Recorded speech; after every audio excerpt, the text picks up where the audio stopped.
FM. TQ, totalmente confiable.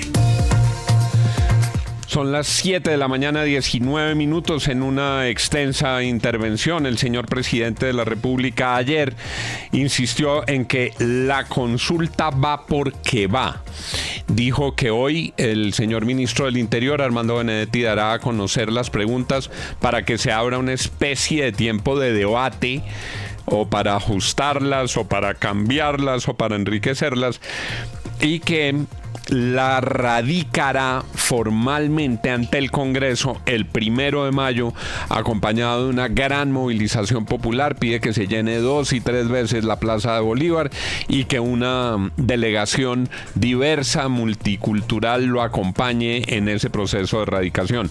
Saludamos al reconocido constitucionalista, el doctor Óscar Ortiz González, promotor de la séptima papeleta. Doctor Óscar Ortiz, gracias por estar con nosotros. Don Juan, muy buenos días, muchas gracias por la invitación, un saludo a los oyentes y desde luego a la mesa de trabajo. Comienzo por hacerle la pregunta obvia. Ayer oí al presidente repitiendo una frase que él ya había pronunciado: la consulta va porque va. Si el presidente de la República quiere consulta, ¿la consulta va porque va? ¿O el Congreso podría decirle: no, señor presidente, el Congreso no aprueba que haya consulta, entonces la consulta no iría? Cuando él dice va porque va, ¿es porque tiene atribuciones constitucionales para que va porque va la consulta? De ninguna manera en un Estado de Derecho hay poderes, facultades, competencias absolutos. En este caso en particular, Colombia, que es una democracia participativa de soberanía popular, tiene mecanismos de participación, entre otros el de la consulta, pero para poder convocar una consulta popular, la determinación está en cabeza del Senado de la República, quien tiene que estudiar el tema y hacer las consideraciones pertinentes para decidir si da un concepto negativo, sin el cual no se puede llevar a cabo una consulta popular nacional. Señor Ortiz, pero esto va un poco también en paralelo con otros caminos, porque el gobierno ha dicho que vía decreto ha empezado a ordenar, a decidir algunos de los elementos básicos de la reforma laboral que no fue aprobada por el Congreso. Si definitivamente el Senado dice no a las preguntas que se van a conocer hoy, ¿qué otros caminos tiene el presidente?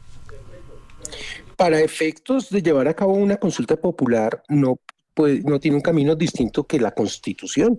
Y la Constitución establece que las consultas exigen un concepto favorable del Senado para poder ser llevadas a cabo, para poderse realizar. Sin él no hay lugar a su realización. El Congreso, para efectos o mejor, la Constitución, que contempla otros caminos y las leyes estatutarias de los mecanismos de participación para efectos de someter a consideración proyectos de norma, pero ese ya es un referendo que tiene un trámite muy distinto. Doctor Ortiz, para que una consulta pueda llevarse a cabo, ¿no se requiere previamente el visto bueno de la Corte Constitucional? No se requiere visto bueno previo. Las competencias de la Corte Constitucional están dadas por Constitución, y cuando se tramitó y expidió la Ley Estatutaria de Mecanismos de Participación, la primera, después de empezar a regir la Constitución del 91, la Ley 134, mediante la sentencia 180 de la Corte Constitucional, se examinó si la Ley Estatutaria de Mecanismos de Participación Ciudadana podía fijarle nuevas competencias a la Corte, y en este caso la decisión de la Corte no es previa, es posterior. ¿Y qué evalúa la Corte en ese momento, doctor Ortiz? ¿Qué mira de esa convocatoria a la consulta? Lo revisa todo. ¿En qué sentido? En que revisa tanto el trámite como el contenido. Y por ello es por lo que esa sentencia determinó que era posterior, porque examina no solamente las preguntas, que es parte de lo que tiene que revisar de entrada el Senado, con un criterio fundamentalmente político, pero también con unas reglas mínimas, porque las leyes, las preguntas tienen que ser claras, no pueden inducir y que le faciliten al ciudadano la determinación de que contesta sí y que contesta no, sin inducirlo y sin ser, digamos, manipulado u obvia el tipo de pregunta que se le hace. Pero en ese caso puntual, doctor Ortiz, ¿qué sería, por ejemplo, inconstitucional? ¿Qué tipo de pregunta no se ajustaría a la Constitución? Preguntas que no sean claras, preguntas que no tengan sentido, preguntas que, por ejemplo, implicaran toma de determinación sobre o la expedición de un artículo, ya sea legal o de rango constitucional, o por ejemplo, si se le pregunta si quiere que se extienda el periodo de un funcionario público como el del presidente de la República, para poner un ejemplo concreto, eso sería abiertamente inconstitucional en un examen de la Corte e incluso, desde luego, a ojos del propio Congreso de la República. De otra parte, también hay que tener en cuenta que la decisión del Consejo, del Congreso en relación con ese concepto, pues no deja de ser un acto administrativo que eventualmente podría ser sometido a consideración de alguna autoridad judicial. Doctor Ortiz, ayer el ministro de Trabajo tuvo que corregir porque dijo que la forma en la que se iba a financiar esta consulta, que según las cifras de la registraduría es de 700.000 millones de pesos, es con reposición de votos, con pago por los votos. ¿Eso en una consulta popular aplica o no aplica? No, Santiago, este tipo de mecanismo, que como la consulta popular, no puede premiar la participación y castigar, viéndolo desde el otro punto de vista, a quien no asiste, porque la abstención activa es un derecho fundamental de los ciudadanos, dado que se exigen en este caso 13.700.000 votos aproximadamente como mínimo de concurrencia para que la decisión sea vinculante, que esto equivale a la cuarta parte del censo electoral de los ciudadanos colombianos habilitados para votar. Es un derecho fundamental de los ciudadanos la abstención activa, y por eso no podría tener consecuencias de tipo económico votar o dejar de votar, en este caso de manera negativa. Es el doctor Óscar Ortiz, reconocido constitucionalista. Le pregunto por lo necesario para que se apruebe. Yo oigo que las personas que están en contra de la consulta dicen, no, eso lo mejor es ir a la consulta y votar negativamente para que no pase, y otros le replican, no, si quiere que no pase, más bien absténgase y no participe de la consulta. Y en el gobierno lo que dicen es, pues va a haber consulta y la clave es que la gente participe y además vote sí. ¿Cómo son los números de participación para que tenga efectos? ¿Y cómo debería, dependiendo de su posición, participar cada ciudadano? Los colombianos tenemos en este momento un censo de 40.993.851 personas habilitadas para votar. Eso es el censo electoral. De conformidad con la Constitución y las leyes estatutarias de mecanismos de participación, para que sea vinculante, para que su resultado pueda efectivamente considerarse obligatorio, tienen que concurrir a las urnas en un evento de consulta una tercera parte. Esa tercera parte hoy es de 13.664.000, casi 13.700.000 personas que asistan a las urnas, votando sí o votando no. Si se obtuviera esa participación de 13.700.000, la mitad más uno es la que gana. O sea, para el sí, para el no. Doctor Óscar, si van menos de 13 millones de personas, no se aprueba la consulta, no surte 13.700.000, no surte efecto. Así, no surte efecto. Y el resultado, o sea, que gane el sí o el no, no es vinculante, es como no se aprobó. No se vuelve. ¿Y qué quiere decir que sea vinculante? Que la decisión cumplió, llamémoslo, con la lógica de nuestras juntas de acción comunal o de las juntas de los edificios, que no hubo el quórum mínimo necesario para adoptar una determinación. No se entiende por válida la decisión. Correcto. Si se sobrepasa el umbral, la decisión que se tome para sí o para no tiene el efecto de poner en el mundo jurídico esa medida. ¿Es automático o tiene que ir al Congreso otra vez? ¿Qué sigue? Dependiendo del tipo de consulta. En este caso, como estábamos en el marco de tratar de dirimir una decisión sobre unos contenidos de índole laboral que se aspira por parte del gobierno, de la consulta de Benedetti, lo que busca es que finalmente se adopte una determinación que se vuelva obligatoria para que luego vaya al Congreso otra vez un proyecto de ley.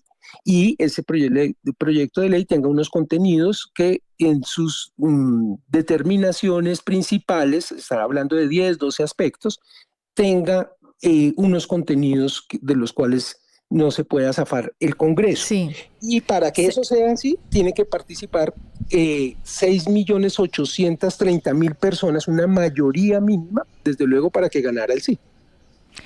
Señor Ortiz, tengo una duda. Darcy. La gente va a votar pregunta por pregunta, se va a tabular pregunta por pregunta, o es un solo cuerpo. Por ejemplo, puede que yo esté de acuerdo con alguna de esas preguntas. Como van a meter ahí periodistas, puede que me esté de acuerdo con alguna dádiva o alguna gabela que nos den a los periodistas, pero no esté de acuerdo con otras preguntas. Cuando uno vota por todo, ¿sí o es pregunta por pregunta? Darcy, es pregunta por pregunta. Ese es otro de los criterios. No es solamente que la pregunta sea clara, que no manipule a la persona, sino que se tenga que diferenciar un contenido de otro. Por eso no es en bloque, no existe esa pregunta en bloque, y eso ya lo estudió, lo determinó, lo examinó y lo decidió la Corte Constitucional. Pero, doctor Ortiz, profesor Quijano, ¿se iba a preguntar algo? No, es que este episodio yo lo vivimos. Es que cada pregunta es un micro, es decir, cada pregunta tiene que 50-50. Cada pregunta son 12 preguntas que tienen que, digamos, ganar el sí o ganar el no. Y obviamente todo el proceso que vamos a vivir, si es que, digamos, se le dan todas las, digamos, los permisos, es que hay un gran universo de lograr esos 13.700.000. Una vez se pasa ese filtro, se coge cada pregunta y a esa se le da si en esta ganó el sí o en esta ganó el no. Pero básicamente es una cosa bien, bien complicada. Sí, señor. No sé si lo estoy interrumpiendo, doctor Quijano. No. La contabilidad de la consulta popular es para todas y cada una de las preguntas.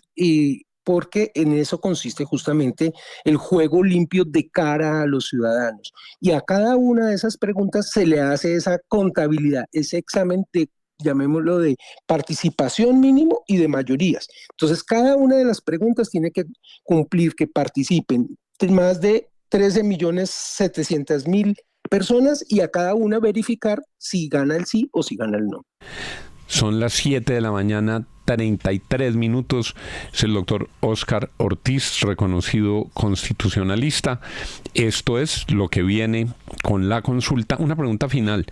Si a usted uno de los partidos de oposición le pregunta, oiga, doctor Ortiz, mañana hay junta de parlamentarios y vamos a decidir si en la consulta se vota no o si en la consulta se vota abstención, ¿usted qué les recomendaría? La abstención activa me parece más responsable, más fácil, y la ciudadanía colombiana ya la ha aplicado en diversas ocasiones. ¿Qué es la abstención activa?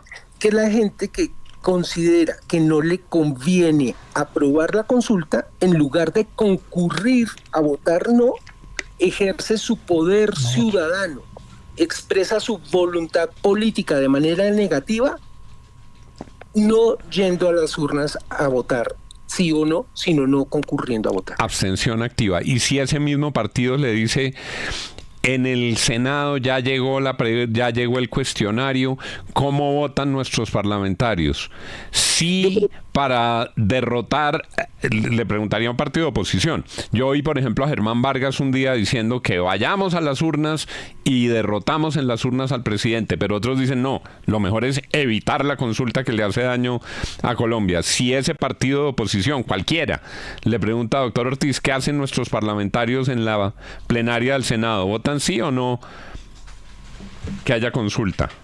Yo le diría a los senadores que tengan en cuenta desde ya la voluntad de los electores. Así como el ministro Benedetti para su consulta le está pidiendo a los ciudadanos que a través de los correos electrónicos les comuniquen a los senadores simpatizantes del gobierno que voten sí, yo creo que los ciudadanos debemos pedirle a los congresistas que son mayoría, porque en el 2022 no se configuró una mayoría de bancadas a favor del gobierno, yo creo que los ciudadanos podemos pedirle a los congresistas que no aprueben esta consulta, entre otras razones, porque va a ser una especie de vuelta a la manzana de 600.000 millones de pesos. ¿Por qué digo una vuelta a la manzana de 600.000 millones de pesos? Porque según la registraduría, más o menos ese va a ser el costo de la consulta. Y por otra, porque efectivamente, como no se está acudiendo a que el pueblo decida directamente sobre el contenido de la ley, aprobando un referendo, entonces lo que va a tener al final de cuentas es un gasto de 600.000 millones de pesos, probablemente sin una decisión vinculante. Y si es una decisión vinculante, vuelven a la puerta del Capitolio con un proyecto de ley. 7:36. Muchas gracias, doctor Ortiz. Gracias por haber estado con nosotros esta mañana y lo seguiremos consultando porque este tema apenas empieza. Muchísimas gracias. Un saludo a todos. 7:36.